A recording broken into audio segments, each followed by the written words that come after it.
तड़पा के पास रामापुरम नामक एक गांव था। उस गांव में सभी अपने काम करते हुए खुश रहते थे, लेकिन हर गांव के तरह ही उनके भी कुछ समस्या थे। उस गांव से कुछ दूर एक कुआं था और उसके बगल में एक पेड़ भी। दूसरे गांव से जो भी आते थे कुएं से पानी पीकर उस पेड़ के पास आराम करते थे।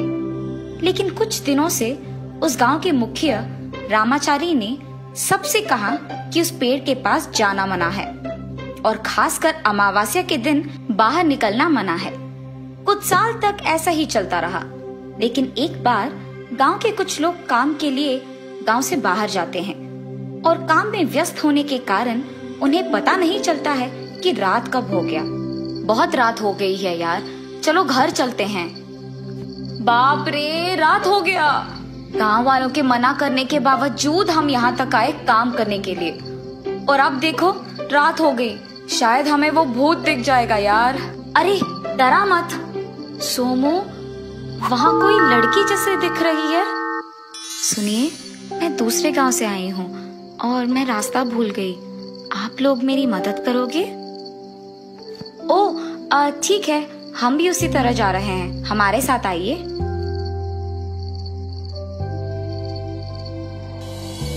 लेकिन कुएं के पास जाते ही वो लड़की एक भूत में बदल जाती है और जोर जोर से हंसने लगती है। सभी भागने की बहुत कोशिश करते हैं, लेकिन वो भूत उन्हें मार देती है। सुबह सारे गांव वाले इकट्ठा होते हैं और उन तीनों के बारे में बात करते रहते हैं कि वो काम के लिए गए और वापस नहीं आए। तब सभी मिलके उस गांव के मुखिया रामाचारी के पास जाते हैं। क्या हुआ, सभी यहाँ क्यों आए हैं? साहब, हमारे गांव के रामू, सोमू और राकेश काम करने के लिए बाहर गए हैं और अब तक वापस नहीं आए हैं। इसका एक ही मतलब है कि अब वो नहीं रहे। हम सबको बहुत चौकन्ना रहना होगा। गांव के सारे लोग दुखी होकर वहां से वापस घर चले जाते हैं। कुछ दिनों बाद पूर्णिमा आता है और उस गांव के रीति रिवाज के अनुसार हर पूर्णिमा को ढोल बजाते हुए उस गांव के सरहदों के पास मौजूद देवी के पेड़ की पूजा करके एक बकरी का बलिदान देकर एक थाली में उसका खून रखा जाता है, जिसके बाद सभी वहां से चले जाते हैं। और उस गांव का मानना है कि अगर थाली में खून वैसे का वैसा ही रहा तो कोई भूत नहीं है, और अगर नहीं रहा तो भूत है। उस गांव की भूत के बारे में सिर्फ रामाचारी को पता रहता है। दादू, सिर्फ आपको इस भूत के बारे में पता है ना? हमें भी बताइए। वो एक बहुत बड़ा कहानी है बेटा, अभी क्यों? नहीं दादू, हमें जानना है। अगर आपने हमें नहीं बताया तो वो कहानी आप ही के साथ रह जाएगा। ठीक है, मैं बता दूंगा। मेरे बचपन में मैं और मेरे दोस्त गाय पालते हुए जंगल की ओर जाते थे। वापस आते वक्त हम वहां मौजूद कुएं के पास पानी पीकर उस पेड़ के नीचे आराम करते थे। मेरे साथ मेरा दोस्त विजय भी रहता था, जिसे पूर्णा नामक एक लड़की बहुत चाहती थी, लेकिन विजय उसे नहीं चाहता था, इसीलिए उससे बात भी नहीं करता था। लेकिन पूर्णा हर रोज विजय को बहुत परेशान करती थी, इसीलिए एक दिन विजय गुस्से में आकर उसे एक थप्पड़ मारता है, सबके सामने उसका अपमान करने के लिए। और उससे प्यार ना करने के कारण पूर्णा निराश होके उस कुएं के पास मौजूद पेड़ पर फांसी लगा ली। पूर्णा के मौत के बारे में जब सबको पता चला तो वो बहुत दुखी हुए, और उस दिन अमावस्या भी था। एक दिन एक आदमी काम के लिए गांव से बाहर जाता है और वापस लौट के नहीं आता है। सभी सोचते हैं कि सबका कारण विजय है और इसीलिए विजय को गांव से बाहर निकाल दिया गया। मजबूरी में विजय भी गांव से चला गया। इस सब को होकर 7 साल बीत गए और जिन लोगों को ये कहानी पता है वो अब जिंदा नहीं है, लेकिन विजय कभी वापस नहीं लौटा। वो मेरा सबसे अच्छा दोस्त था। ये था कहानी उस भूत की। सुबह होते ही सभी उनके काम करते रहते हैं जब एक स्वामी जी वहां आते हैं। स्वामी, आप कौन हैं? आप कहाँ से आए हैं? मैं एक पातिक हूँ।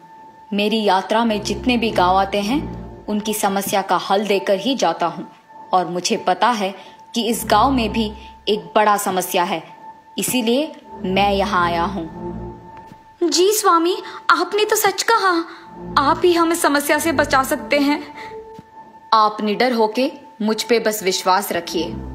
स्वामी, यही है हमारे गांव के मुखिया, इनको इसकी कहानी पता है। और तब रामाचारी उस स्वामी जी को उस भूत की कहानी बताता है। उस दिन अमावस्या होने के कारण सभी उनके अपने घरों में रहते हैं, लेकिन स्वामी जी नहा के पूजा करके तैयार रहते हैं और रात होने के बाद कुएं के पास जाकर बैठ जाते हैं। इतनी में एक सुंदर सी औरत वहां प्रकट होती है। मुझे दूसरे गांव जाना है, आप मेरी मदद करेंगे? मैं तुम्हें और तुम्हारी कहानी को बहुत अच्छी तरह से जानता हूँ।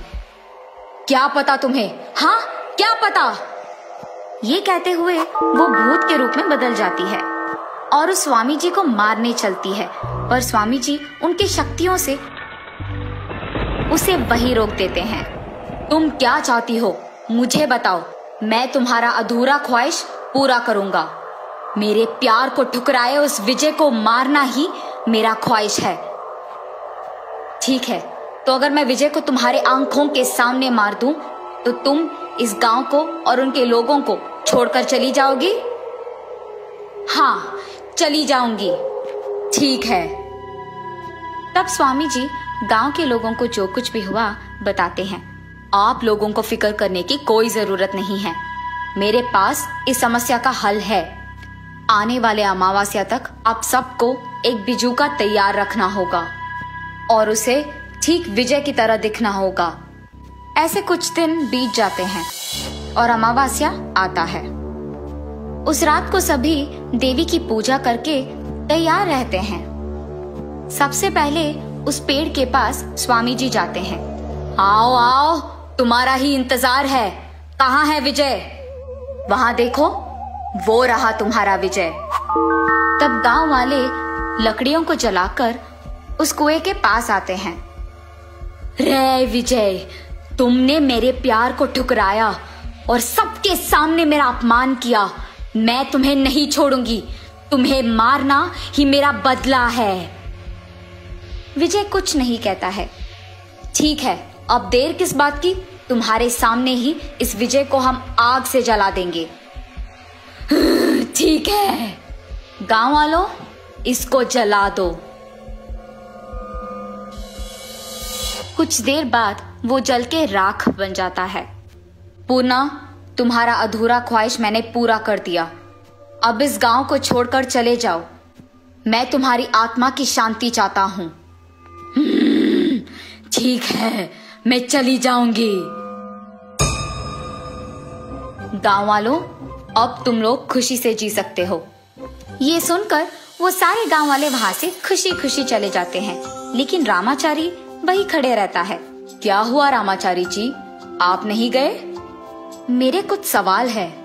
इस गांव को आने से ही बहुत लोग डर जाते हैं, लेकिन आप निडर यहाँ आए ये जानकर कि यहाँ एक बहुत बड़ा समस्या है। आप जब नहा रहे थे तो मैंने आप हाथ पे एक निशान देखा जो मेरे दोस्त विजय को भी था। आपने पूर्णा से कहा कि हमारे गांव को छोड़ के चले जाओ, पर ये तो आपका गांव नहीं है ना? रे चारी, विजय? हाँ यार, मैं विजय हूँ। मेरे वजह से इस गांव को एक भूत की समस्या आ गई, इसीलिए मैंने बहुत मुश्किल से मेहनत करके मंत्र विद्या सीखा और बहुत सारे तपस्या किया। वो सब पूरा करने तक इतने साल लग गए।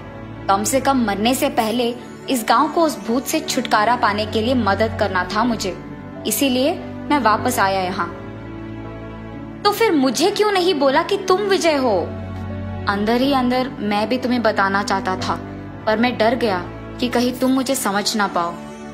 तब दोनों दोस्त गले मिलते हैं और जब उसके बाद पूर्णिमा आता है तो सभी उस गांव के सरहदों में मौजूद उस पेड़ की पूजा करके, बकरी का बलिदान करके एक थाली में उसका खून रखते हैं। जब आकर वापस देखते हैं तो वो खून वैसा ही रहता है और उस गांव में सभी खुशी से जीते हैं।